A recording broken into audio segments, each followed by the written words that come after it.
Back in the late 90s, Tinseltown started buzzing about a rising talent named Josh Hartnett.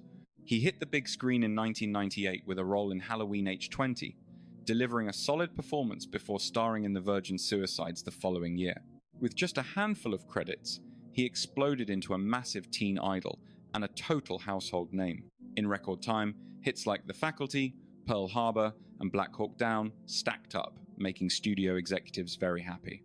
It looked like they had found their next golden boy because he had the looks and the chops, so failure seemed impossible, right? Everything pointed toward him becoming a Hollywood titan, but Josh apparently had a completely different vision for his life. Right at his summit, while still young and incredibly famous, he began making some pretty shocking career moves. Hartnett started turning down massive blockbusters, famously passing on the chance to play Superman and even Batman for Christopher Nolan. These snubs baffled industry insiders who could not fathom why a guy on the verge of A-list superstardom would walk away from such huge opportunities. Josh later admitted that the instant fame, the obsessive fans, and the constant spotlight took a heavy toll on him. The crushing weight of expectations and his own youthful insecurities eventually pushed him to step back from the Hollywood machine. He was only 19 when he broke out in 1998, yet he walked away from the very thing most actors would kill for.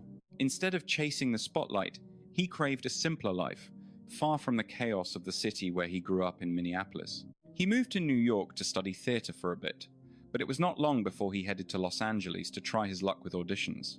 Josh was hungry to get his career moving, diving headfirst into the grueling circuit of casting calls.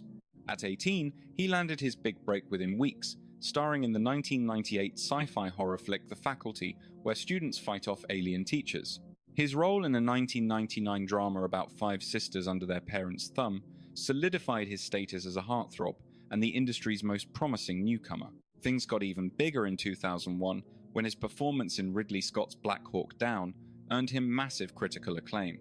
That same year, he led Pearl Harbor, which, despite getting thrashed by critics, hauled in over $440 million at the box office. Suddenly, he lost control of his own image, as magazines plastered his face everywhere, ranking him on every most beautiful people list imaginable. His ascent to the top was lightning fast, spanning just 4 years from his debut to a major war epic. It only took that short window for him to realize that the blinding glare of the spotlight was not what he actually wanted for his future.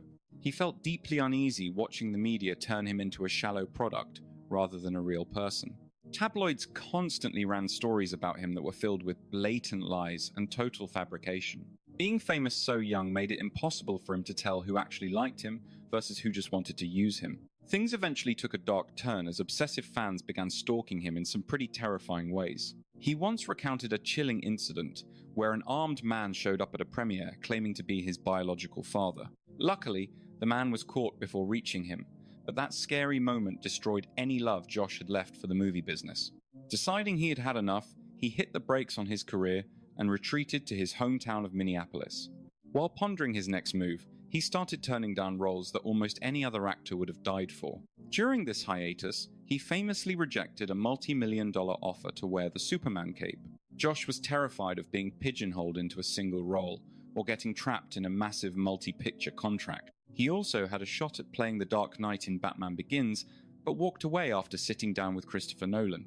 Though he later admitted some slight regret about passing on Batman, his priority was always his personal freedom over a long-term studio deal. He was not some untouchable god who could just say no forever without the industry eventually losing interest. Consequently, the hype surrounding him as the next big thing started to cool off as he pivoted towards smaller indie projects.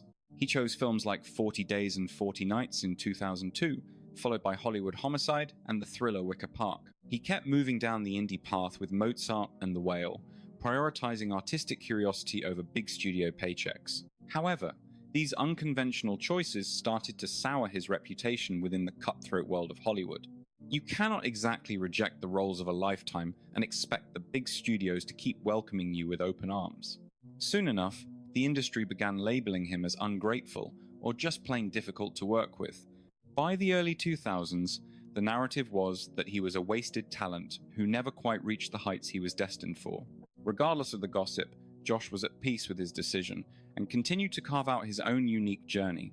In 2006, he starred in the clever thriller Lucky Number Slevin, and a year later, the vampire horror hit 30 Days of Night.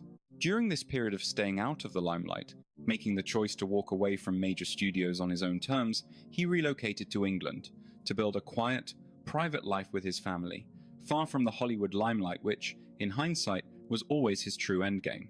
After staying out of the spotlight for a while, he began his gradual comeback. In 2014, he joined the cast of the hit series Penny Dreadful. Starring in a television show was a massive departure from his usual work, since he had spent nearly his entire career on the silver screen.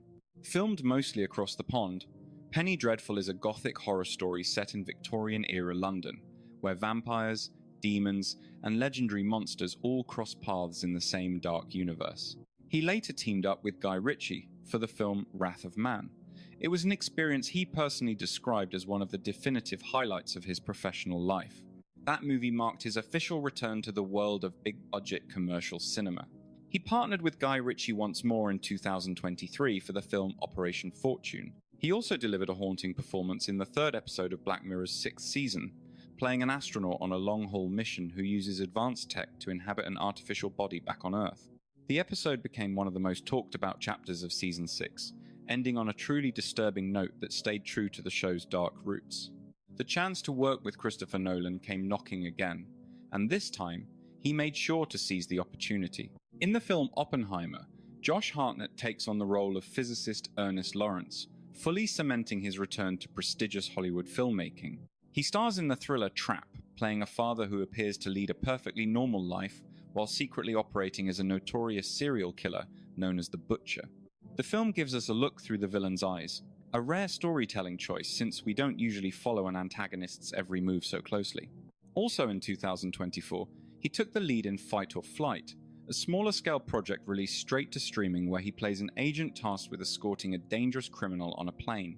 Today, Josh Hartnett is enjoying a new chapter in his career, taking on major roles again but without the crushing weight of his earlier years.